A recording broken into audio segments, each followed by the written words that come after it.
Chariots at the bottom of the sea, stuck in the mud. Moses with his hands stretched out, holding back the waves. A prophetic people stepping forward on dry ground. The Exodus story is an unprecedented telling of God's favor for a people suffering under oppression, subjugation, and slavery.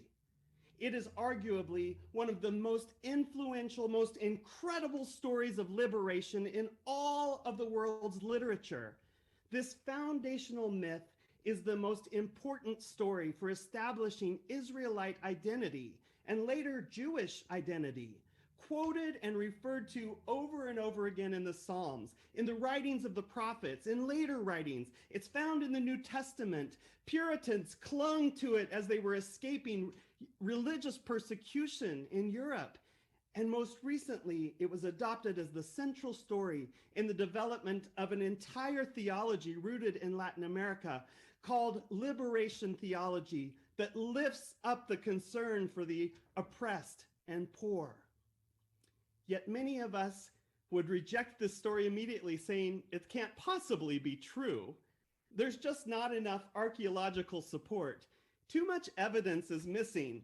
Not to mention, this incredible story is not found in other non-biblical sources. I mean, wouldn't someone have written about such an unprecedented event? And so many questions. I mean, can a sea truly be parted just by the waving of a hand? And wouldn't the ground still be wet?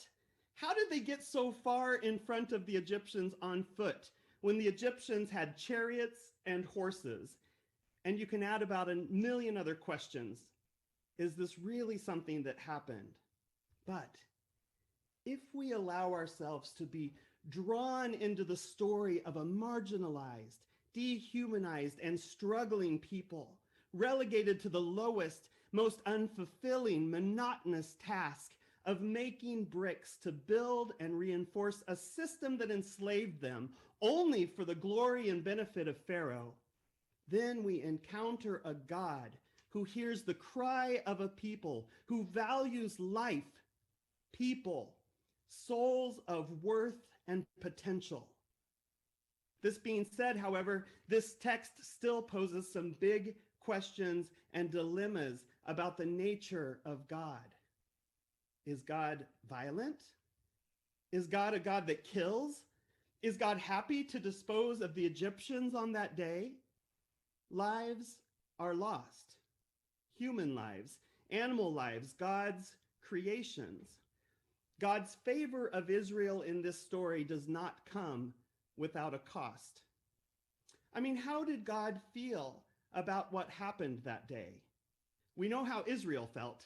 In the chapter that follows this story, chapter 15, both Moses and Miriam sing songs of praise to God, and all of Israel sings with them.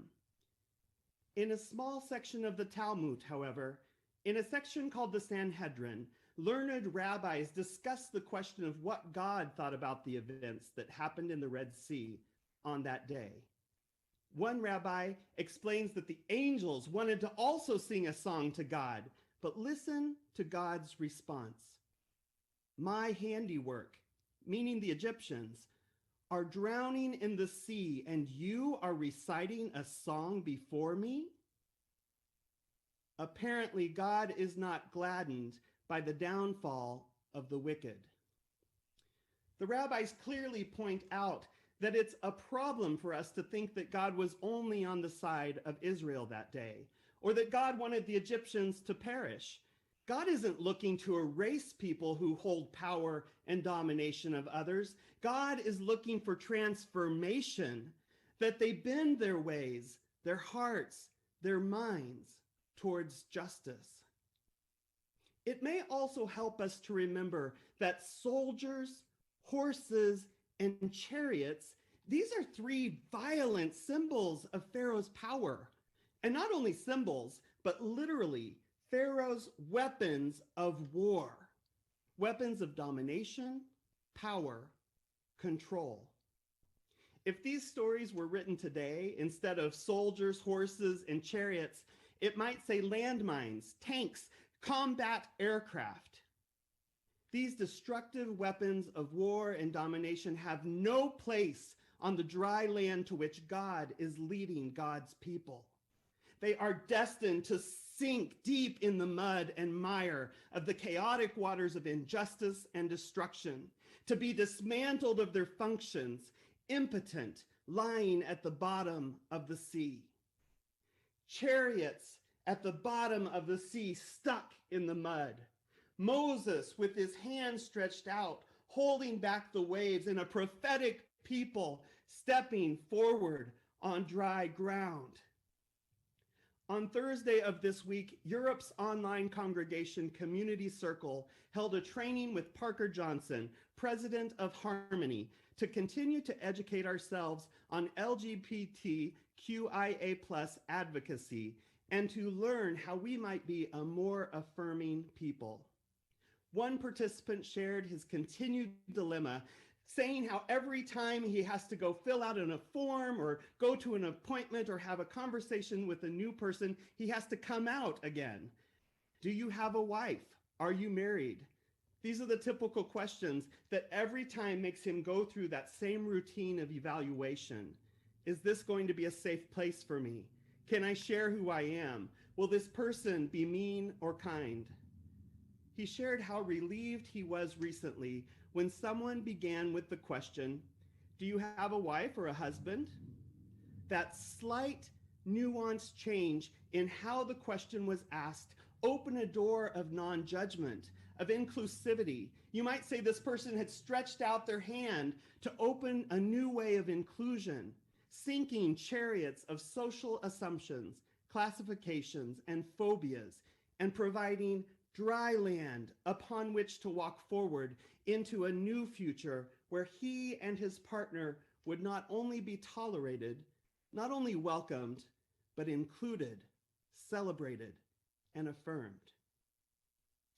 Last week, I was surprised to see a post on Facebook from one of our youth in Spain. I mean, I didn't know people under 20 use Facebook.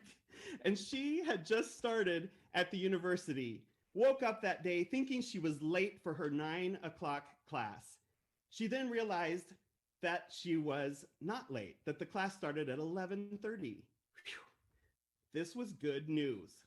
And as she sat down to study, the extra time allowed her to relax and be a bit calmer. And this thought came to her mind. Try your best to be kind today. On the surface, this seemed like such a simple little reflection, a nice thought, a cute little gesture and post. I'm not even sure she understands how deep and important her experience was. In fact, she nailed it. It is often in our rush and impatience that we get tense and intense, and we tend to act much more impulsively, leaving ourselves to be guided by our emotions and often making us think we need to act and react with aggression and power so that we might be in control. It's exactly this type of mistake we make over and over again when small conflicts arise and when we rush to correct or even win an argument. We are much less likely to judge, classify, and dehumanize others when we stop and think before we respond. Space, backing up, taking time to reflect, these all give us time to choose kindness and to find a better way to resolve conflicts in our interaction with others. On that day, a first-year university student in Spain stretched out her hand, now probably to get a better signal on her phone so her post would upload to Facebook, but also to hold back the waters of chaos, of impatience and rush, causing chariots of impulsive decision-making and unkind reactions, and our need to appear in control to get stuck in the mud, alongside with sinking chariots of selfish me mentality, and give way to dry grounds upon which she and others could walk into a future of mindfulness, consideration of the other, and kindness. My nephew recently had his very first child, finally making me great. Well, a great uncle, that is. I may be a little biased, but if I'm honest, that baby is the most precious little baby that ever lived. And I think it's pretty normal to watch a young couple begin to really grow up and mature as they prepare for the arrival of their new infant. This was certainly the case for my nephew. He bought a new house and he was spending most of his free time preparing that space to be the best it could be to raise his new little one in. He was happy and looking forward to a bright future until the day George Floyd was murdered. Something changed. My nephew's mother is white and his father is black. This killing and the events that followed it sent him into a world of deep reflection. He replayed events in his own life where he had been mistreated as a person of color. He specifically recalled over and over again one instance in high school where guns had been drawn on him when he and his friends had been stopped by the police and his cell phone had fallen to the ground. He wonders what might have happened had he not been out that night with white friends. He is distraught about what happened to George Floyd and worried about what might come next. He is distraught about the backlash that has occurred since the protests of hundreds of thousands in various cities around the world, most of them nonviolent, asking the world to reconsider its treatment of Black lives and to reflect on needed change for racial justice. Distraught that so many now are claiming racism doesn't exist, saying that this was all fixed in the 1960s with the Civil Rights Act. He is distraught at the thought of a future in which he may one day have to sit down with his child and teach him how to live in a world where people treat people of color differently. I can just picture him stretching out his arms as he holds up his child, praying to a God of justice for all of humanity to intervene and hold back the chaotic and polluted waters of systemic racism long enough so that he and his family may walk into a future where race has no place in defining his child's worth, the opportunities that his child will have, and his child's potential. A land where his child may not only grow, but flourish. In verse 19, a really curious thing happens. The cloud that has gone before Israel, guiding them and leading them forward into the future, now moves behind Israel. It positions itself between Israel and the Egyptians. It's as if Israel's biggest need is no longer a guide for the unknown future into which they are walking, but as a protector, standing between them and a difficult past that now pursues them. In Community of Christ, we've had to escape our own chariots of patriarchy and walk into dry lands of inclusion for women and equality, from exclusivity as a one true church to a new world of ecumenism and interfaith dialogue.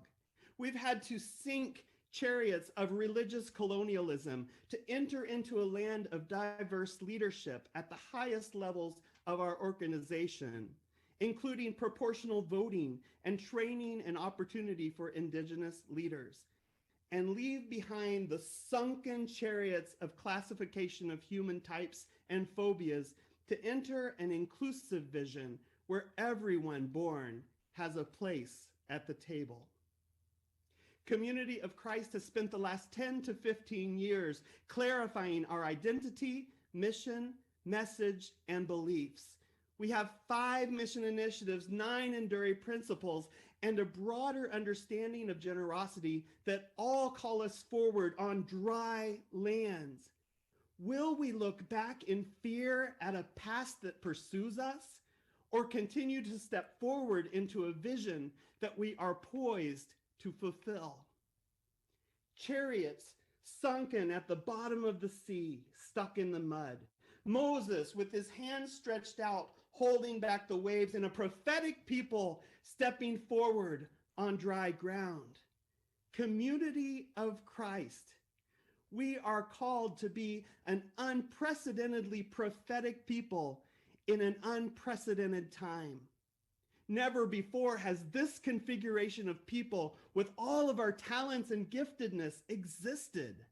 Never before have we had so much potential in the face of our challenges to create a world in which every life is of great worth, respected, nurtured, and celebrated. And we can be a part of that. If only we will stretch out our arms with trust in a God we serve to intervene and continue stepping forward with God into an unprecedented, life-giving future of joy, hope, love, justice, and peace.